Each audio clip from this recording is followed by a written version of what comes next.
Hello and welcome to Heroes World TGIF. That's right, it is Friday. We and hopefully you have survived another week, and now you're ready to kick back, relax, and get to all your fun, good stuff. I'm Andre from Heroes World, joined my man Jesse. How you doing? Not bad, not bad. My phone just scared the life out of me. I had the notifications on for when we Oh go yes, live and stuff. It just, oh my goodness. So your phone is telling you that you are going live so that you don't forget to go live, even though you are live. So, folks, what is Heroes World TGIF? Well, it is a show where myself and my good friend Jesse talk about all the cool things that come into the shop, Heroes World, and we like to give you our reviews, our views, and talk about all things pop culture. We like to focus on comic books because, hey, that's my favorite thing in the world. Next up, we talk about, games, card games, miniature games, collectibles like action figures, all kinds of cool stuff. And most of it you can get at our shop, Heroes World. We also, of course, like to talk all about the movies, trailers, sometimes TV shows, video games, just all the cool stuff that we're into. So this week we've got a pretty cool show. Lots of stuff happened in the past week. We had a great Super Bowl last week, almost a week now. We saw an amazing halftime show, but some really cool trailers. Marvel Doctor Strange trailer, wow, mind-blowing. We also had a new Sonic trailer. Lots of cool stuff there. And this week, there was a whole bunch of cool comic books. So, Jesse, before we dive into the comic books, what are you going to get up to this weekend? What are you looking forward to doing? I think we're gonna do the same thing, except maybe I'm going to play the last game and you're going to play a new game. Um, Yes.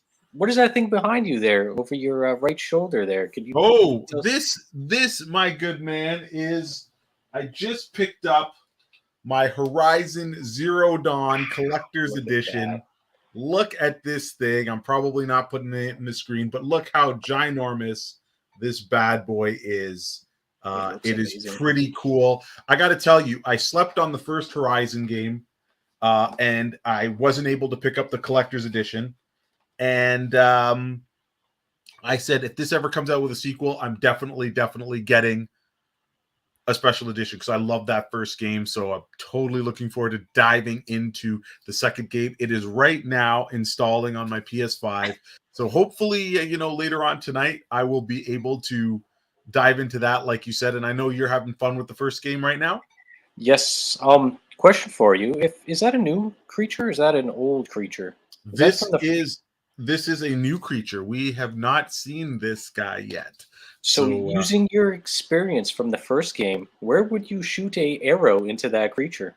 If you had to guess, just I don't know if I'm shooting an arrow at this thing instead of running first. Okay, this might you need be one of those. needing. Well, I would probably use those sonic arrows that you shoot, and it does the big wow and knocks the armor off. So that's what I would be getting up to with that. But hopefully, there's all kinds of new weapons and stuff for us to use for this game. But not only is Horizon out, we had some great news just drop on. Was it Wednesday? Wednesday, we got a pop-up release or video stream from CD Projekt Red, makers of a little game called Cyberpunk, Cyberpunk, and yes. they just dropped the next gen upgrade and a lot of DLC bits, and that is on tap for the weekend too. So I don't know what I'm playing first, to be honest with you. Maybe I'll play Cyberpunk while Horizon Horizon is loading. installs and stuff. But I got to tell you, there was a lot of people mixed reviews on Cyberpunk. I know you didn't have a great experience with it because you were on the PS4 at the time, Yep. and stuff. But I played it on the Xbox Series X, and I loved the game. The story was phenomenal. Okay. I know there's a lot of people out there saying it didn't feel next gen enough. It didn't show what it was promised to, but the story was great. The characters were great. The world was great. There was a lot of lore and backstory, but if you didn't do all the side missions and I'm a deep dive guy. If I like something, so I bought like the guide book. And there's also Dark Horse did a book that was kind of like the world of Cyberpunk, and that really fleshed out the game for me. So I really enjoyed it. I finished it once already as the male character V. So when I dive back in, I'm going to play as a female V and see if that changes things up. But I am looking forward to that. Don't know if I'm going to get to it, right away, because Horizon is I'm just super looking forward to that. But the game was good. The biggest complaint I have about it was it seemed like it was hollow. Like you were in this big city, and when you're walking down the street, it seemed like you would only see one character, two characters. It just didn't have the city feel. But like you said, the story was great. I love when you're loading up the game and you have the little news anchors in the background talking about what's going on in the city. The game was really good. It got a bad rep because I think of a few bugs. What games polish from the get-go, right? Like oh, for sure. Especially lately, there's very few, and especially games that are on that type of scale. But anyways, if you guys haven't tried it yet, I know they've got a demo on the Xbox and the PlayStation. Give it a whirl. It might not be your thing, like if you're not into the role-playing games, but a demo, you might as well give it a try if you've got nothing to get up to this weekend. But if you need something to do this weekend, Jesse and I are going to recommend some comics because, wow, there was a ton of good books that came out. This is just a few of them here, spotlighting some of Marvel books and Image comic books. Justice League, great story. Bendis is doing good stuff on it. I wish more people at my shop were reading it, but it's excellent. Thor has been just incredible. Donny Cates changing what we know of Thor's hammer, and it's a very sought after book. Spider-Man introducing the new Queen Goblin, new character there. So just some great books all around. And listen, this one we had to put front and center. G.I. Joe, Saturday Morning Adventures. Listen, I'm an old school G.I. Joe guy. I loved this cartoon. And this comic is probably one of the best things to come out from IDW's G.I. Joe run. A lot of fun. If you're an old school cat like myself and you used to love G.I. Joe on those Saturday mornings or after school watching that show, you got to pick this comic up. It's going to give you the nostalgia feels. It is truly excellent.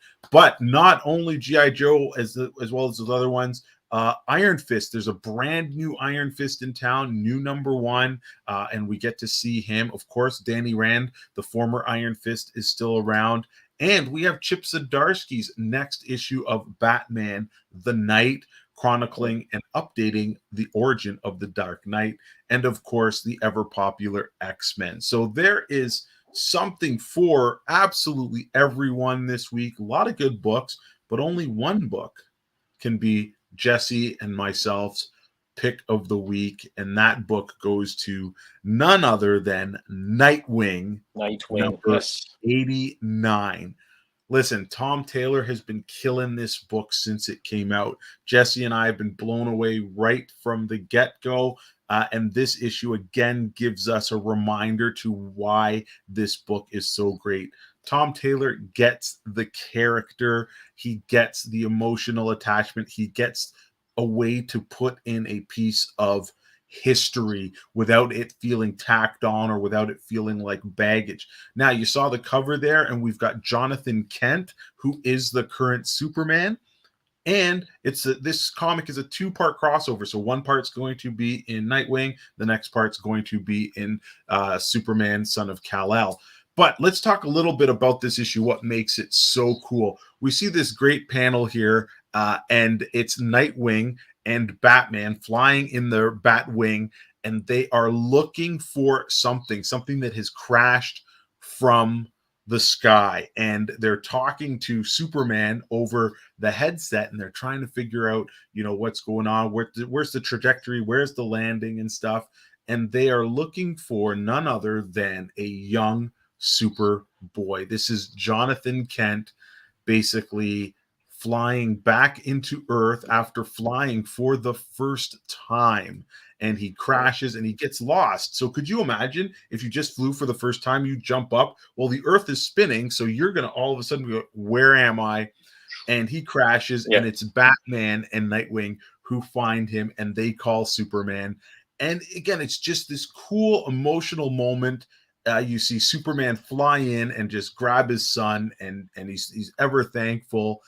And there's just this is the first time that Nightwing meets Superboy, and there's this great moment after where Nightwing's like, "Hey, let's talk. Hey, do you want a lollipop? I think Batman's got it in his utility belt." Yeah. And then that was just super funny. So there's some levity in it, and again, this is basically cementing that these two characters know each other and they trust each other right from the get-go.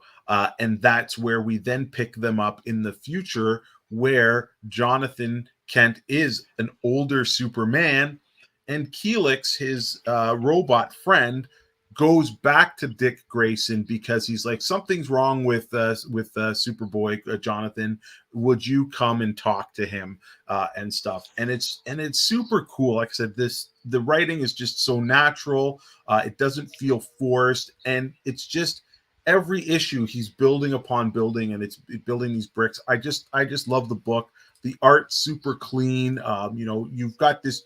It's the perfect mix of the superhero and the secret identity, and I think that's what Tom Taylor's really, really been able to do exceptionally well in this book. Yeah, it's great. It's as you're talking, I was just thinking about it. He makes every character like a real human being. Superman's kid goes missing. Who does he call? His friends, the Justice League.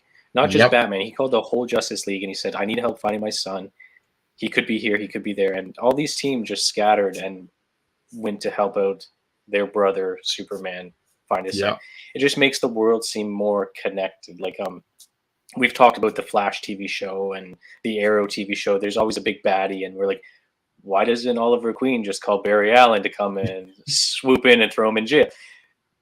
When Tom Taylor writes, he makes it feel like everything's connected and everything's cohesive.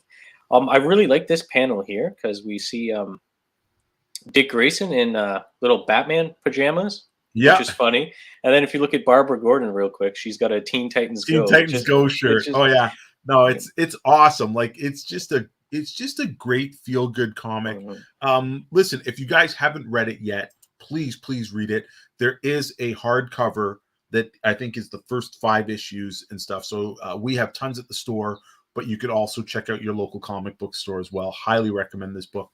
But let's talk about where they got to. So in this book, somebody is murdering superheroes in different continents, and it takes Jonathan Kent, Superboy, and Nightwing to work together to try and piece out what's going on. And they do a really interesting thing in this particular book because we have, like I said, the blending of the secret identity as well as the superhero. Earlier in Nightwing, in the very first issue, we find out that Alfred, when he passed on, left Dick Grayson his fortune. And Dick Grayson has been basically trying to make Bloodhaven a better place. Well, Jonathan Kent's boyfriend has a secret organization called The Truth. They kind of uncover stuff, and they need funding. And unknown to them, Dick Grayson is their funder. He is the one that is supplying them.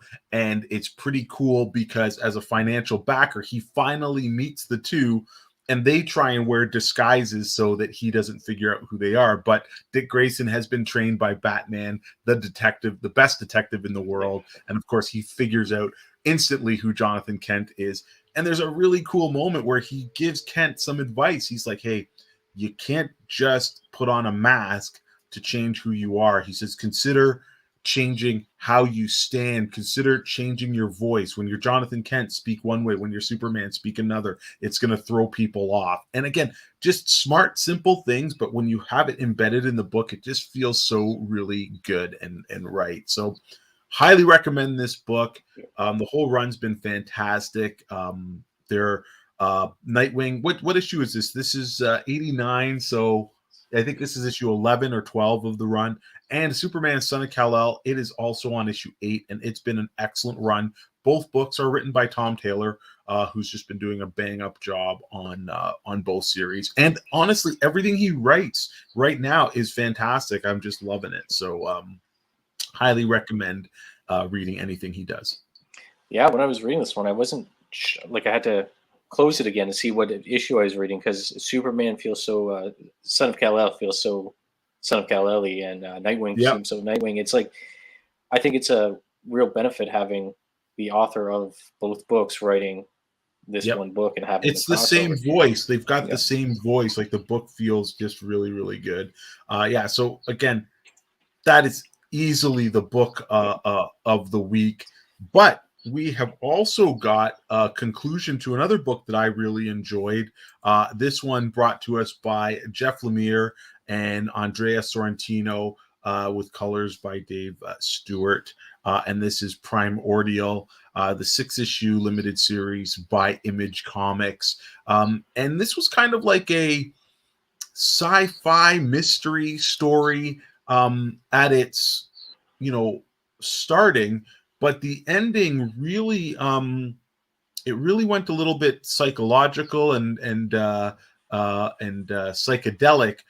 But the core of the story is about it's about finding your way home, I guess. It's about finding your way home, and the bond between pet and owner, for lack of a better word.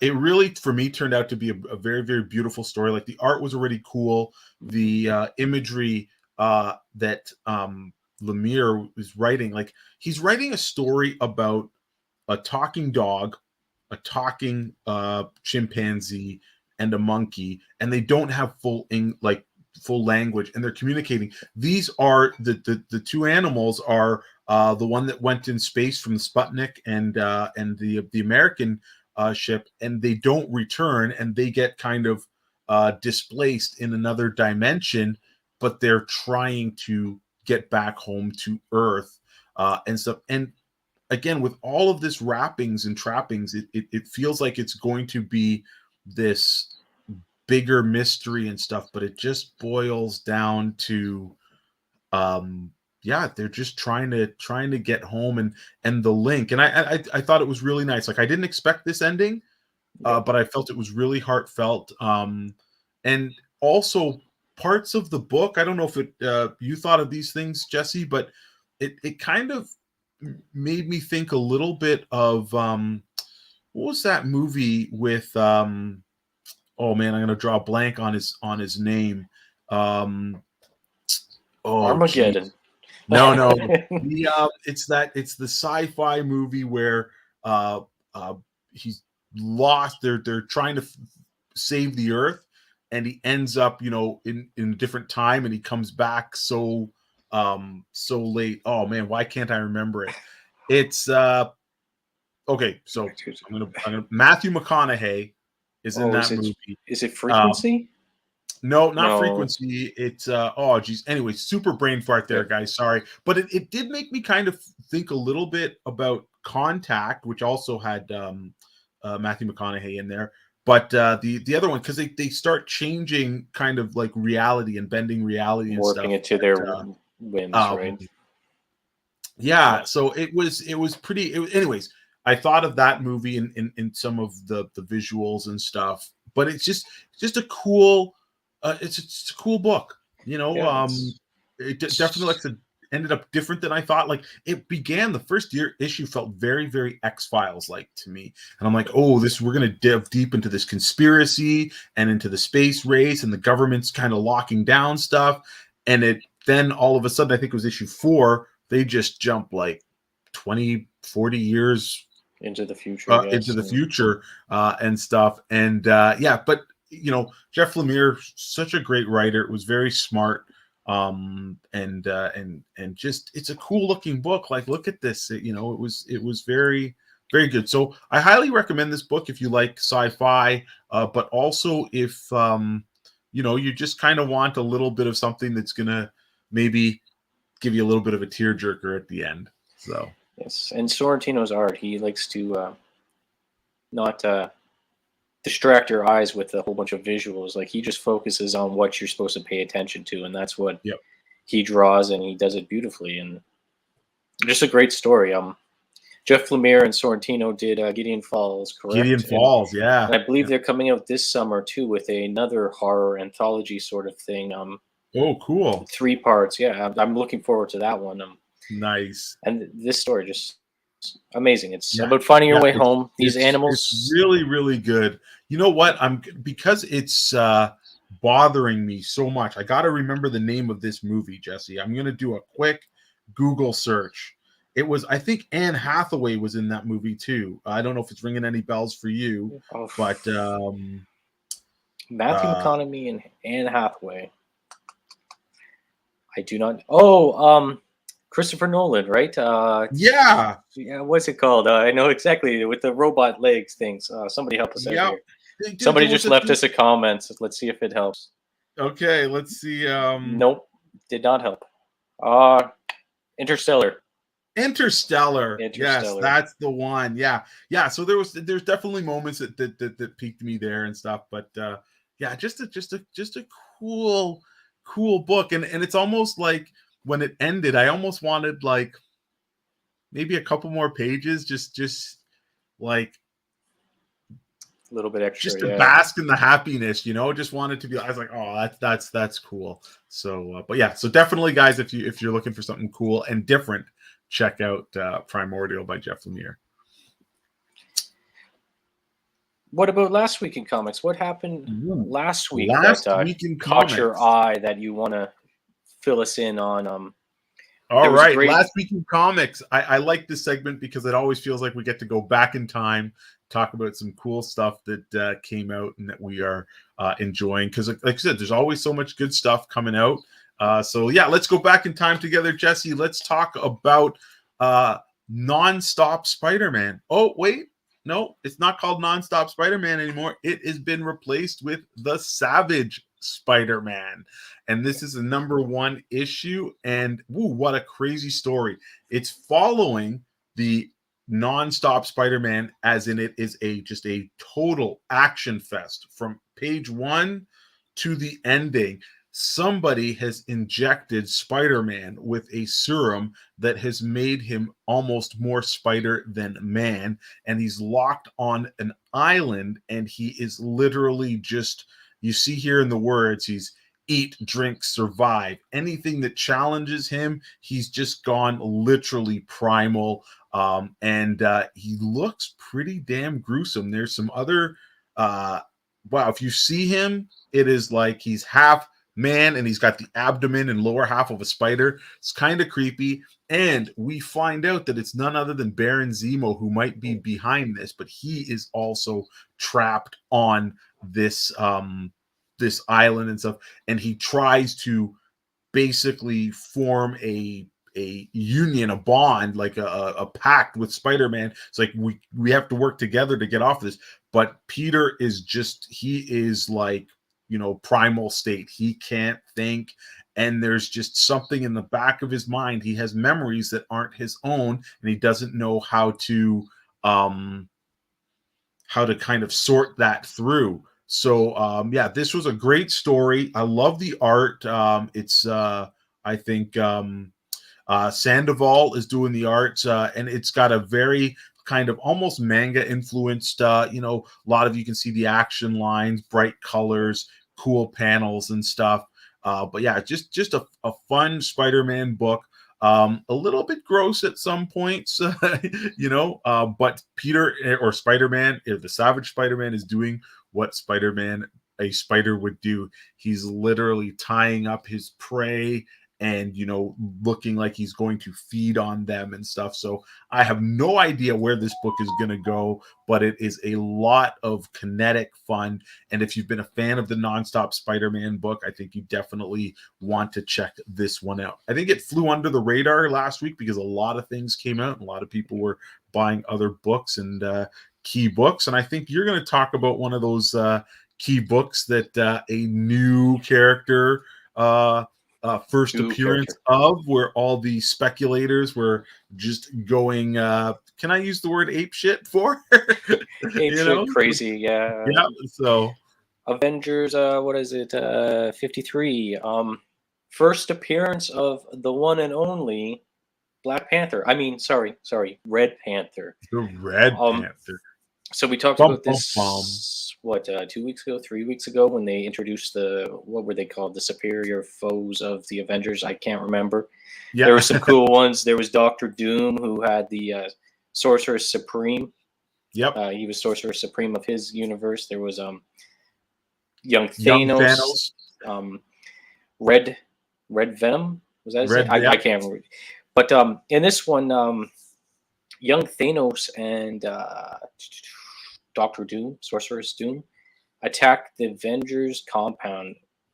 If you've been reading the Avengers for a while, you've known that the Avengers are actually running their base of operations out of Celestial. Yep. So A they've dead been Celestial. a dead Celestial. So they've been living in the Celestial.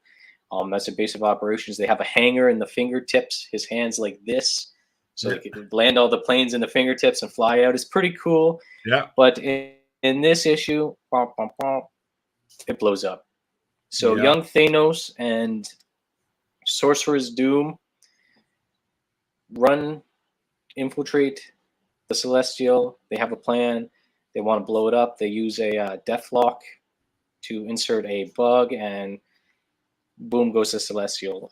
If you look on the left there, that's the first appearance of the one and only Red Panther. Nothing different than Black Panther, except his suit is red, and I guess he can. He's a little stronger. I don't know. I do not know. He literally has no different powers. He just changed his costume color, and he's calling himself the Red Panther, and it's still T'Challa. He wrapped his arms in I forget what they're called, but you know the Vibranium something. no, you know the boxers they wrap. Daredevil, he wrapped his arms in them in the first season of the Netflix show, so you can see it there. Yeah. The ropes. He wrapped his things in there, and then he said, "I am going to change, and I am the Red Panther now." Wow. So I guess he's stronger. I guess he's more agile. I don't know.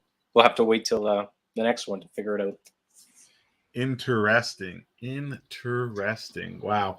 So basically, they're just doing anything to kind of drive people to buy these books. Maybe we'll get the Lavender Panther next, or Camo Panther. He's gonna hide in the jungle. Yes, that could be something.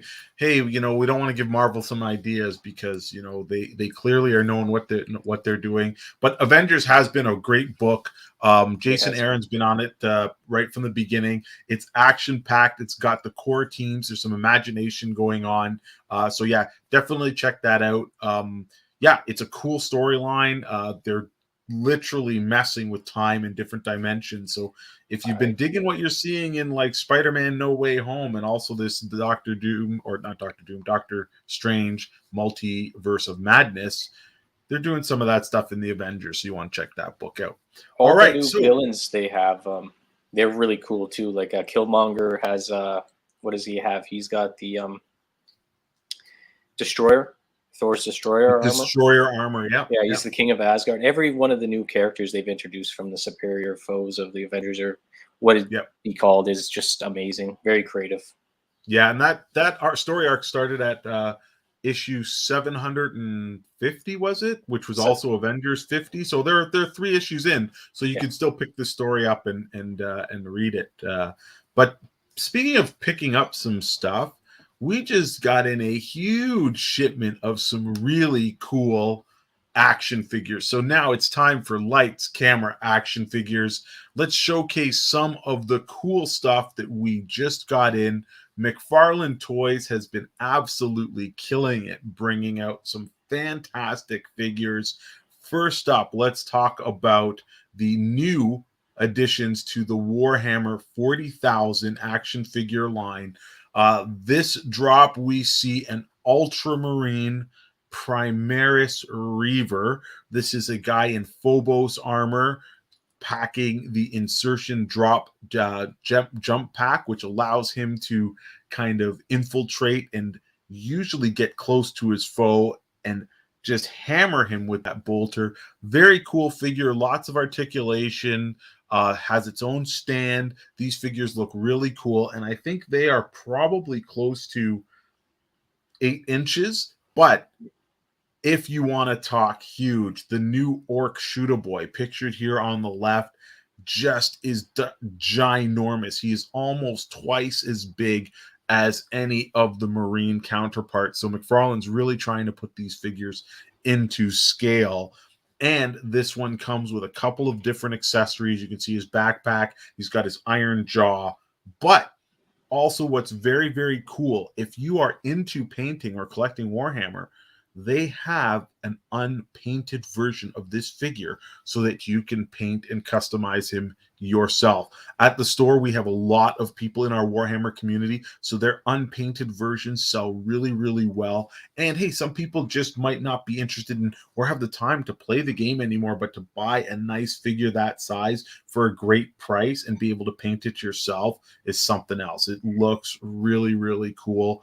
I'm a 40K player myself. I play Tau, so I hope I get a Tau action figure soon and I can paint that guy, because in that scale, I'll probably be able to paint it. Some of the smaller ones, I'm just don't have the same hand-eye coordination that I used to several years ago. So With the ones you paint yourself too, we don't have a picture here, but it's actually a different sculpt, right?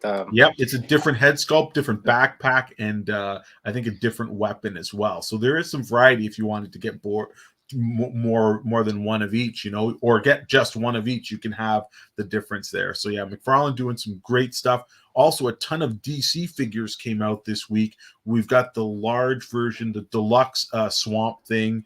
And again, the paint job on this guy is super, super cool.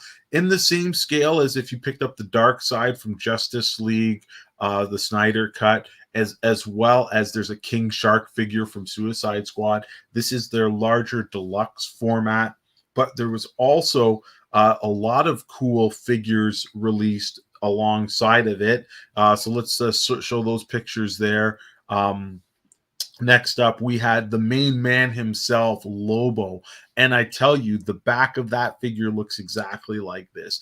It is a fantastic, fantastic rendition of Lobo. Looks super, super cool. And this is kind of this is the classic Lobo. This is not any of the new iterations. So this is a fantastic one. Super, super cool. Love Lobo. He's kind of silly, but just a cool figure.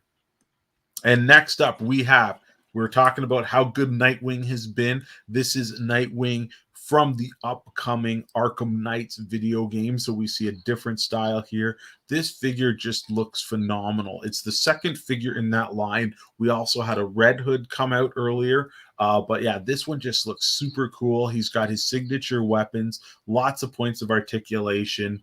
Yeah, I think Dick Grayson I think this is going to be the year of Nightwing, with Tom Taylor's book being so, so good. If that video game drops, and we're finally getting lots of Nightwing merchandise like this. So yeah, kudos to MacFarlane for doing our Dick Grayson justice. Also from that line, because Batman doesn't have enough suits, we have a brand new Batman here. And I think this one is kind of the, what was it called there, Jesse? The hazard suit or the hazmat Batman. Yeah. So I don't know what comic this appeared in, but, hey, Batman's got a suit for just about every situation and every occasion. So why not be prepared as a Batman and get this cool looking figure? But this was not the coolest Batman figure to come out this week. That goes to the new The Batman figure. And again, wow, kudos to MacFarlane for getting this figure out, looking so good, and getting it out on time, because that movie's coming out in about 2 weeks. And we've gotten this. We've got his motorcycle. And even DC is going to release next week the hardcover of Batman the Imposter, which may not follow the same story as the movie, but is written by one of the writers of the movie. And this figure just looks really, really good. I know you were a fan of this one, Jesse, and you picked up one. What were Yes. your impressions and thoughts of this figure? The images there, where are they?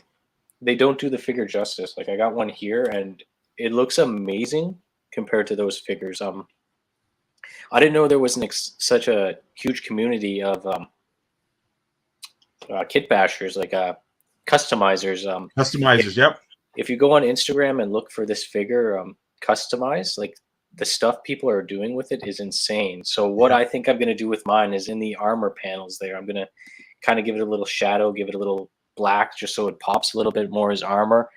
I don't know. I've seen some people rip off the cape and put on a leather cape with the Wow. with the wire in it, so it can kind of float in the air. This figure is just really amazing. I'm really happy I picked it up. Yeah, no, honestly, when I saw it, I remember I opened it up, and you and I have both been really excited about this movie and stuff.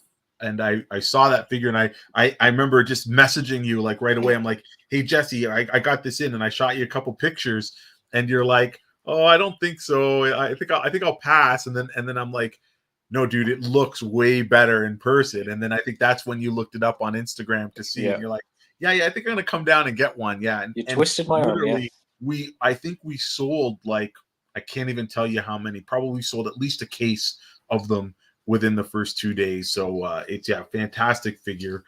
They came in on Wednesday, and it's Friday now. So yeah, we still got a few left at the shop, but always more coming in. But yeah, this is man, it's cool to see merch landing on time.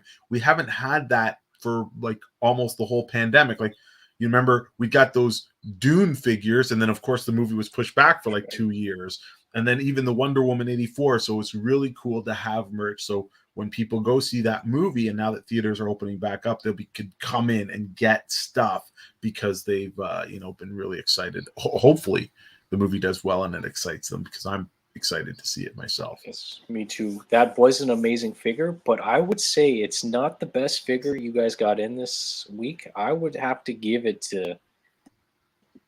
I would this agree. Figure here. This figure looks beautiful. Yes, this is the She Spawn figure, right out of the pages of Spawn's the Spawn Universe book, as well as the new Spawn team book called The Scorched. And again, timing is everything. This book is on the shelves. There's 3 issues. She's a predominant character, and boy, oh boy, is this figure just amazing. Usually, I'm not a super fan of the 7-inch or the 8-inch, figures, but this one just is super cool. I think, to be honest with you, it's the ridiculous guns. I love my military style action figures and stuff, but I really got to say, I love the head sculpt on this particular figure and the hair. It just adds so much character to it. And this is one of MacFarlane's deluxe figures. Also in his deluxe line, the first one was the clown. And then there's also a Cygor figure that's deluxe as well. But yeah, this is just a beautiful figure. And I'm sure Jesse mentioned the community of people that mod figures. And I tell you, I think they're going to go nuts with this particular figure. There's so much goodness here, and you could probably modify and paint this to become anything that you really want. It's just a super cool fig. Just the weapons alone there, you can switch them up with your other Spawn figures if you got more. Yep. Like, I'm not even a reader of Spawn. I have read a few Spawns, but like this figure looks beautiful. I kind of want it for my shelf. Same with the every time I see that gunslinger Spawn, I'm just like, oh, it looks so good. Yeah, I just want it because it's almost like a piece of art, right? Yeah, no, for sure. And I'm thank you for mentioning that, because so if you are reading the Scorched book, you know now that there are the She Spawn figure, there's the Redeemer figure, and there is the Gunslinger Spawn. So I'm sure MacFarlane is going to bring out all those figures. You can get his whole team of the Scorched. Yeah, and it's just pretty cool. Like, it's been a pretty good year for Spawn, because there's 4 Spawn books out there. So if you love that character, There's so much more to it. He's really expanding the universe. And if you've never been into Spawn, I'm sure there's something that's going to, pull you in if you give it a chance. Like the book King Spawn is really cool and stuff. Yeah. So MacFarlane's really stepping up the game. His figures have always been top notch, but he keeps raising the bar. He's doing the DC stuff. He's doing his own stuff. He's got the Warhammer license. He's got the Avatar license. We didn't even talk about the Witcher stuff. He's got the Witcher figures. So there's so much cool stuff. And these are almost like posable statues, like we do call them action figures, but they look so good just if you put them on a shelf or, get your favorite character, your favorite, video game character. He did some Mortal Kombat stuff as well. And you can just collect them and stuff. So yeah, so it's super, super cool. Yeah. For me, you can't have enough toys. You'll run out of space for your toys, but you can't have enough toys. So, yeah, I think we will do a wrap up here. We covered quite a bit of stuff today. But as always, we want to hear from you. What are you reading? What are you going to get up to this weekend? We hope that you make time for your hobbies and also take time to kind of just enjoy everything that we offer. Heroes World Online is where you're going to be able to find us, whether it is here on YouTube, Instagram, Facebook, or our website. Please keep in mind that our store is chock full of even more. Not everything is on our website. So please contact us if you have any questions and continue to check out some of our videos. We've got the Heroes World podcast on Sunday, the Sidekick show every Monday, and TGIF here on Friday. Thank you, and please stay safe.